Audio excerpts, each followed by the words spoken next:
Hola, hola, hola, mi nombre es César Augusto García Arias. Estoy contento, estoy feliz de que usted esté acá. Si usted llega por primera vez a este canal Full Historia, pues nada, estoy contentísimo, estoy muy feliz de que esté aquí viendo este video.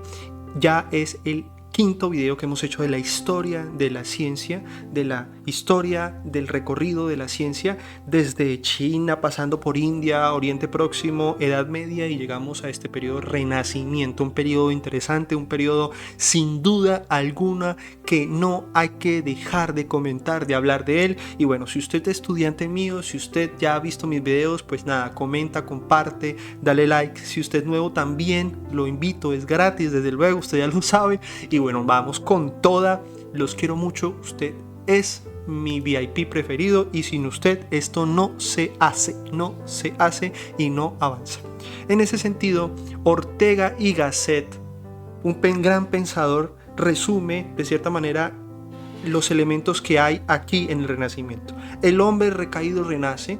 Venimos de una Edad Media en donde algunos señalan que no hay avance de la ciencia, yo señalo que sí, pero este renacer se da en otra dimensión, y es que hay una nueva confianza fundada en la razón. La razón es el eje, es la base filosófica del Renacimiento, es la que media entre el hombre y el mundo, ya no es Dios.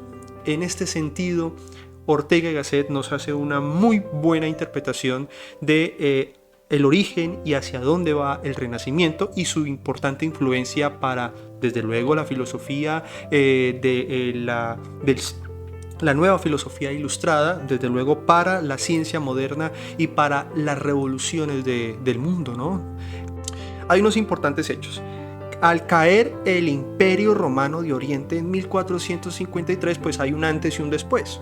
Ese antes era la Edad Media y el después es una época nueva que entra en contexto con otros fenómenos. Por ejemplo, el surgimiento de imprentas, la creación de estos modelos de imprentas, más libros, más lectura, más despertar de la mente. Nuevas reformas, es decir, ya el cristianismo no tiene todas las respuestas. Ya el cristianismo envejece, el dogma se vuelve cada vez más dogma, y esto hace que hayan reformas como la de Lutero, Calvino, la de Enrique VIII en Inglaterra. Y a la par de esto, es decir, en este contexto hay un trasfondo económico en donde surgen nuevos modos de producción o nuevos principios del modo de producción capitalista, descubrimientos, es decir, los imperios tienen ansia de conquistar, de llevar mensajes a otros territorios, de pues obviamente también obtener muchos recursos económicos. Y en ese sentido tenemos el ejemplo del descubrimiento de América, que se dieron pues obviamente por los españoles. Este descubrimiento de América pues obviamente también trae una serie de procesos de conquista, reconquista, evangelización, etc. Hay una contrarreforma que lucha contra esa reforma de Lutero, y esa contrarreforma se ve inspirada obviamente en una serie de luchas, conflictos, de mecanismos, instituciones como la Inquisición, que se funda en 1542 y marca una especie de cacería de los que no van de los que van en contra del dogma, de los que no colindan con la filosofía católica. Y esto obviamente hace que el Renacimiento también sea un periodo convulso, conflictivo, que como todo periodo de Renacimiento también obviamente rompe con la tradición, y esto se ve reflejado en estas reformas, contrarreformas, etc. Espero que investiguen por su propia cuenta más hechos. 4 elementos del debate, es decir, si hablamos de Renacimiento, o debatimos sobre el Renacimiento, si realmente hubo un Renacimiento, si no lo hubo, pues tengamos en cuenta estos cuatro elementos para empezar ese debate. Primero, en Europa principalmente, pues nada, hay una división de reinos católicos y protestantes que entran en conflictos, que se unen, que hacen llaverías, hacen alianzas. Bueno, esto obviamente ligado a esa lucha entre la visión que debe tener la Iglesia. También, como ya lo hemos señalado, una colonización europea y su cristianización también se ve obviamente en las conquistas que hace España, otros Portugal, etcétera, y esto también genera una serie de conflictos, de encuentros interesantes. Surge un capitalismo de tipo comercial al reabrirse el comercio en Europa, que estaba obviamente parcialmente, por decirlo así, quieto por la Edad Media, por las pestes, pues otros dicen que por la influencia del Oriente Próximo, aunque yo señalo que al contrario, esto ayudó a potenciar, porque la naturaleza de Oriente Próximo es ser comerciante. Pero bueno, el dinamismo que se dio con el Renacimiento también influyó desde el surgimiento de una primera forma de capitalismo, y es la comercial. Y por último, el surgimiento del humanismo como rasgo cultural, es decir, el hombre es el centro del pensamiento, es el creador, es el que a través de su libertad, su fe, su razón puede crear cosas nuevas, y esto se dio obviamente en el espíritu como personajes como Da Vinci, Miguel Ángel, y otros artistas importantes tanto en la arquitectura, en la pintura, en las ciencias mismas, en la alquimia, bueno, un montón de cosas interesantes. ¿De dónde viene esta historia de las reformas? Pues Erasmo de Róterdam es como una especie de pilar filosófico. Luis Vives lo acompaña. Ellos señalan, de cierta manera, son los creadores de la idea de expresar este periodo como un periodo humanista, y señalan que bueno, el humanismo no se debe centrar en si existe o no Dios, si existe o no la iglesia, sino se debe centrar en convivir con ellas armónicamente. Es decir, no niega el poder que tiene la iglesia, pero lo que es importante es la divinidad, la espiritualidad que hace más humanos a los humanos. Bueno, en este sentido hay una reinterpretación, y esa reinterpretación permite una reconfiguración de las ideas, reconfiguración de los ideales, en este caso también de las escuelas de pensamiento, etc. En ese sentido, el ser humano era divino, centro de la creación. La razón y la libertad son rasgos naturales. Vamos a hablar de Lutero aquí y más adelante. En este caso vamos a hablar de la reforma que inicia Lutero. ¿Cómo se interpreta esta reforma? Es decir, Lutero parte de la idea de que hay que hacer una reinterpretación del cristianismo. Ya la fe y la razón deben estar separadas, tanto porque la fe tiene otras formas de conocimiento, y la razón tiene desde luego otras maneras de ver el conocimiento. Llevó a la separación de la iglesia romana, esto porque creía que la iglesia romana era epicentro de corrupción, en donde se habían perdido los valores cristianos. Se extendió por Alemania, países escandinavos y Suiza principalmente. Vamos a hablar de Lutero un poquito más adelante si se quiere. También Calvino introdujo la reforma a su manera, seguidor de Erasmo, pues obviamente de Erasmo y Lutero, pues toma algunas de las tesis. También aporta que, por ejemplo, habla de la idea de predestinación que Lutero no le gustaba. Se extendió por Francia, Países Bajos y Escocia también. Y aquí podemos hablar que el calvinismo influyó mucho en Inglaterra, sobre todo a Enrique VIII, que para poder separarse de la iglesia, pues fundó su propia religión, y esta religión también está en la línea protestante. De allí todavía viene hasta nuestros días, incluso con la muerte de la reina Isabela. Es porque los monarcas de este territorio son al mismo tiempo jefes de este tipo de religión. Muchos estadistas también vieron con buenos ojos este nuevo despertar, este renacer, porque al separarse de la iglesia, no depender de la iglesia, no depender del papa, pues obviamente no pagaban impuestos, no tenían que desviar esos recursos a ellos, y podían expandirse, podían incrementar sus riquezas o hacer más fuerte el Estado. Esto obviamente para términos de síntesis lo decimos y lo dejamos ahí, pero podría ser un tema de un solo video: cómo el Estado surge en esta época, cómo la creación del Estado moderno tiene raíces en esta época. La contrarreforma católica desde luego aparece para contrarrestar estas nuevas divisiones en Europa, estas nuevas luchas por el dominio y también pues por las nuevas ideas que surgen.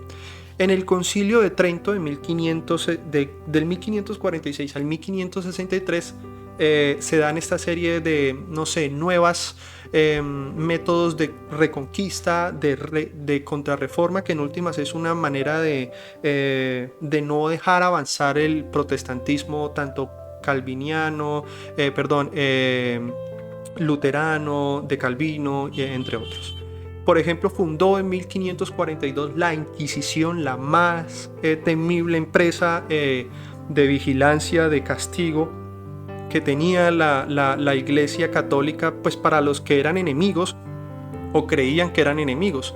Separación entre la fe y la razón, y estas importantes reformas van a propiciar, estos importantes conflictos van a permitir que, como la Iglesia entiende que la fe debe estar fuera de un poco de la razón, pues la Iglesia también toma manos a la obra de decir, bueno, vamos a apoyar también la ciencia, sobre todo algunas áreas de la ciencia, para empezar a tener poder en esa área. Es decir, la Iglesia se da cuenta que no puede dejar a la ciencia sola. Es decir, la Iglesia también debe desarrollar la ciencia, y esto es algo paradójico porque algunos señalan que se olvidó de la ciencia, y no es así. La Iglesia también entendió que hay que apoyar o desarrollar la ciencia para poder también tener poder, que es en últimas el centro de la discusión en estos periodos. El pensamiento renacentista se centra en un antropocentrismo evidente evidente en los griegos. Se rescata esa cultura helenística, ese heredado helenístico de los griegos, de todas estas zonas. La verdad se alcanza pues con la razón o a través de la razón. Es decir, la verdad en tanto existe es alcanzada por la razón.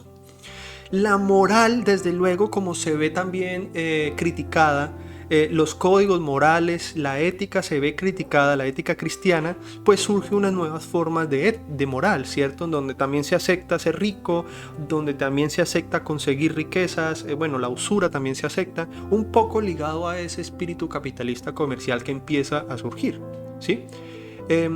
Desarrollo de la ciencia empírica, ciencias que se basan en la experiencia, en lo sensorial, en las percepciones, en las sensaciones, y esto porque es una manera verídica, confiable de establecer la verdad. Es decir, al apartarse la fe de la razón, se entiende que la razón ve en la experiencia una fuente de conocimiento muy importante.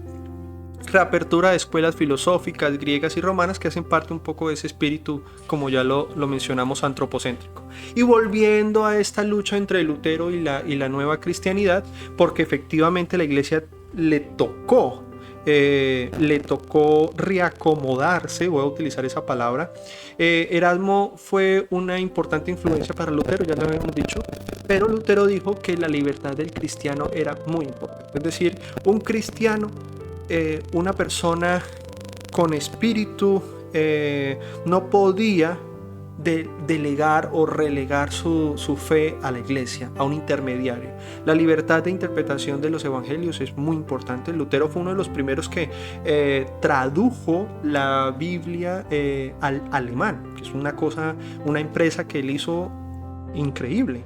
Eliminación de intermediación entre Dios y el cristiano, negando el papel de la Iglesia, y esto es muy importante porque de cierta manera relegó a un segundo plano el papel del sacerdote, que era antes en la Edad Media muy importante. El del monje lo relegó a sus tareas de monje, pero el simple hombre, el hombre de a pie, el hombre harapiento podía también conversar con Dios. Antes no lo podía hacer. En términos metafóricos sí, pero en términos reales no, porque la Iglesia siempre mediaba en esa situación, ¿sí? Es decir, ¿cómo conseguía el hombre el perdón, por ejemplo?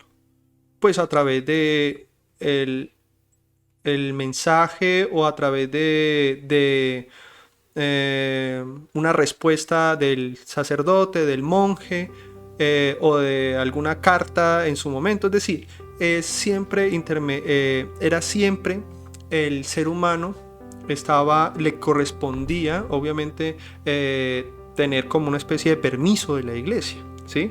En ese sentido, Erasmo señala que no hay ninguna clase de permiso, el ser humano puede establecer esa comunicación con Dios, y me parece que eso es muy interesante en este debate. Si usted llegó hasta acá, quedémonos, vamos a la última partecita, vaya para el video, vaya, tómese un tintico como lo estoy haciendo yo acá. Nos vemos en esta segunda partecita en donde vamos a hablar de la ciencia y el renacimiento. Un poquito más corta esta parte, pero también importante.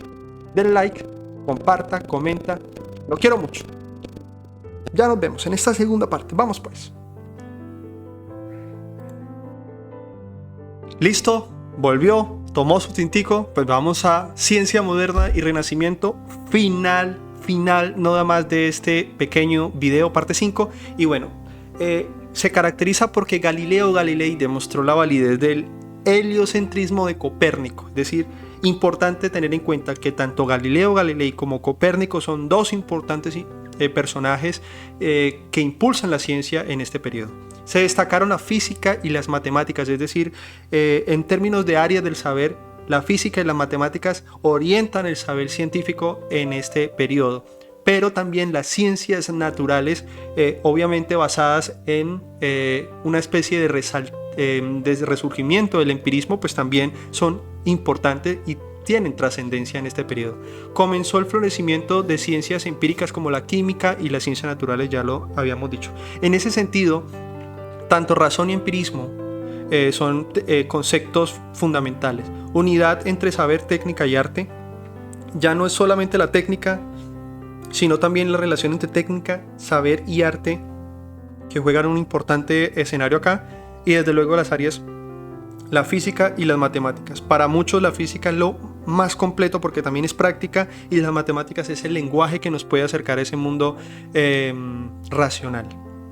Y desde luego tenemos unos personajes muy importantes. Está Newton, que obviamente descubre las leyes del movimiento y la gravitación universal, muy importantes en el desarrollo de la ciencia moderna, y que obviamente sirvieron de base hasta después de Einstein, hasta cuando llegó Einstein, y obviamente señaló que había que reformular estas leyes del movimiento y la gravitación universal porque no explicaban o no lograban explicar todo el universo.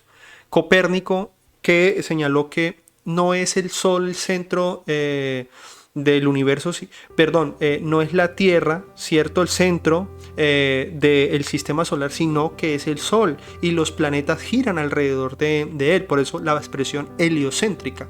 Kepler, que ya nos señala que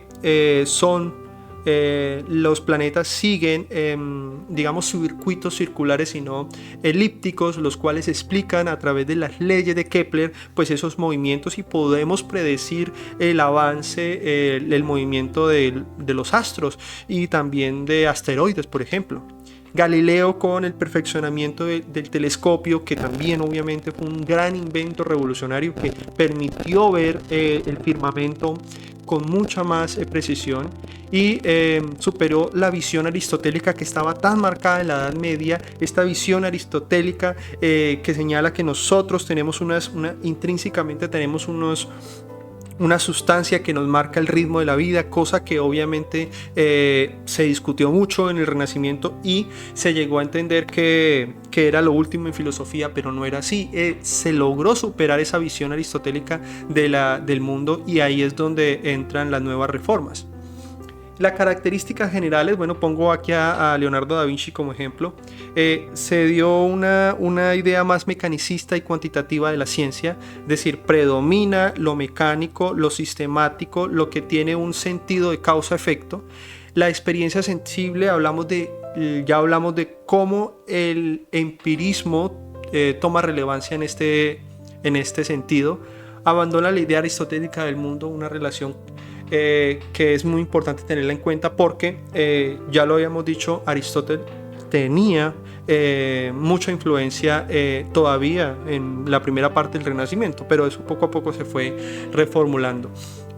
La relación causa-efecto fue muy importante a toda fenómeno. Hay unas causas y unos efectos, y esto también sirvió para establecer el modo inductivo, el modelo teórico inductivo y el modelo teórico deductivo, ¿cierto?